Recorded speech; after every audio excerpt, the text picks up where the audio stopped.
Hello everyone, welcome to my channel my daily lifestyle. আশা করি আপনারা ভালো আছেন, সুস্থ আছেন। সেদিনকে তারিখ ছিল 13ই জুলাই। আমরা সকলে মিলে রওনা হয়েছিলাম জয়নগর পুরী এক্সপ্রেসে করে পুরী উল্টো রথের উদ্দেশ্যে। এসে শরীর খারাপ আর ঠান্ডা লেগে যাওয়ার কারণে ব্লগটা আপলোড করতে অনেকটাই লেট হয়ে গেল। পুরীতে থাকা কিছু উল্টো রথের মুহূর্ত শেয়ার করেছি এই ব্লগের সাথে থাকুন, আশা করি আপনাদের ভালো লাগবে। ট্রেন থেকে নেমেই কিছুক্ষণ রেস্ট নিয়ে আমরা চলে গেছিলাম জগন্নাথ দেবের মাসির বাড়ি গুন্ডিচাতে। সেখানে ঠাকুর দর্শন করে নেওয়ার পর আমরা চলে গেছিলাম সমুদ্রে। ফিরে এসে দুপুরবেলা লাঞ্চ করে কিছুক্ষণ রেস্ট করে বেরোনোর আগে দেখি প্রচণ্ড বৃষ্টি পড়ছে বাইরে। সেই বিকেলটা আমাদের রুমের মধ্যেই কাটলো। বৃষ্টির মধ্যে দুই অতিথি আশ্রয় নিয়েছিল আমাদের রুমের জানলার ঠিক বাইরে। পরের দিন সকালে তাই বেরিয়ে পড়েছিলাম আমরা সানরাইজের উদ্দেশ্যে। গিয়ে দেখি আকাশের যা অবস্থা, সানরাইজ তো আমাদের দেখা হলো না, কিন্তু এই সুন্দর ওয়েদারে বিচের ধার দিয়ে হাঁটতে সত্যি খুব ভালো লাগছিল।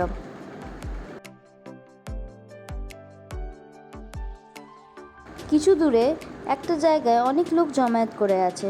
সেখানে গিয়ে দেখি জেলেরা মাছ ধরে নিয়ে এসছে সমুদ্র থেকে।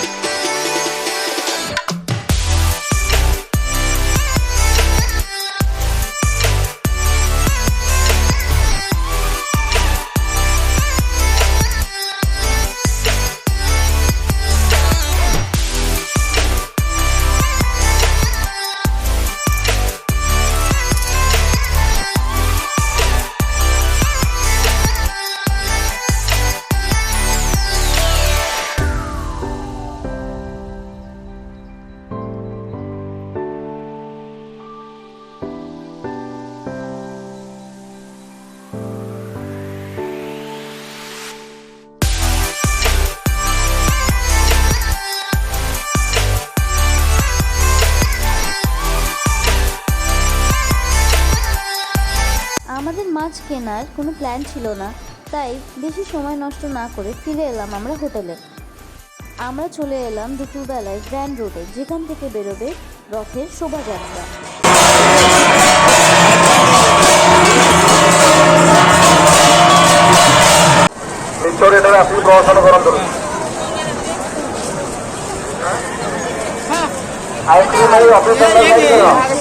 রথ দর্শন করে আমরা ফিরে গেলাম আমাদের নির্দিষ্ট জায়গায়, যেখান থেকে আমরা এই অনুষ্ঠান দেখব। সবার প্রথমে এলো বলভদ্রের রথ তালধ্বজ।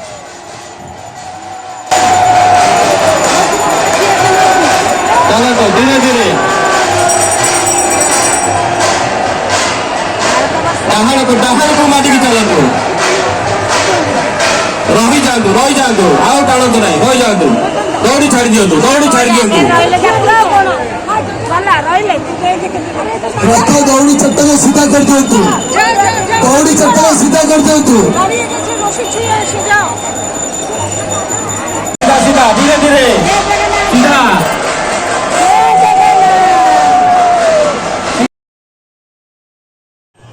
তারপরে এলো দেবী সুভদ্রার রথ দর্পদলন।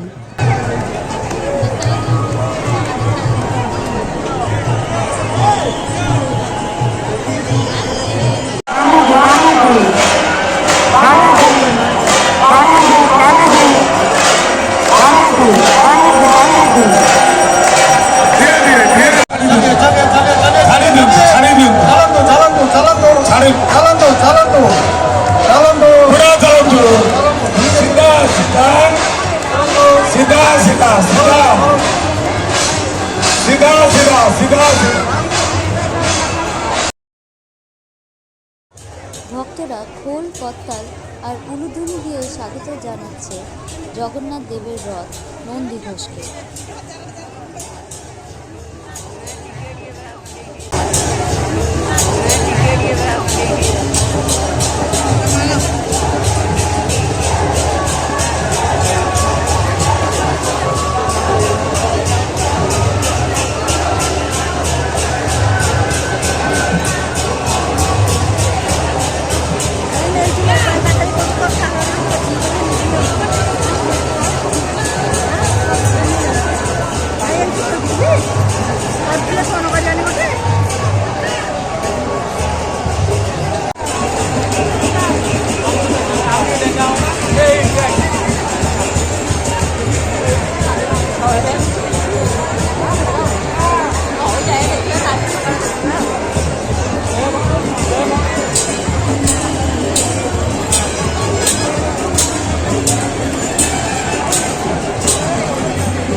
রথযাত্রা দেখে ফিরে এলাম আমরা বিচে। এক নির্জন বিচে সময় কাটালাম আমরা কিছুক্ষণ। পরের দিন আমাদের ট্রেন ছিল, তাই মন খুবই ভারাক্রান্ত।